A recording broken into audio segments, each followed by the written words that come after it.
ఒక్క సూత్రం చెబుతున్నాను. ఏంటంటే ఇది తెలంగాణ ప్రజలందరూ కూడా తెలుసుకోవాలి. ఏమిటి అంటే ఈ సంవత్సరం ఆదివారం వచ్చింది కాబట్టి రాజవరయ్యారు, సూర్యుడయ్యాడు కదా.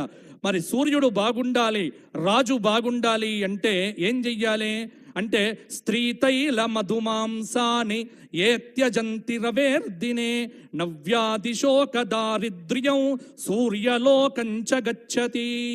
ఆదివారం నాడు తెలంగాణలో చుక్కా ముక్కా ముట్టుకోకపోతే బ్రహ్మాండంగా ఉండబోతోంది.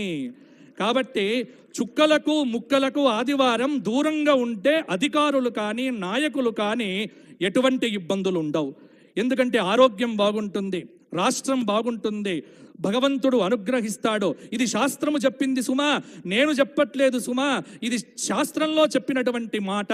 కాబట్టి ఏ త్యజంతే, రాజు చక్కగా పరిపాలన చెయ్యాలి.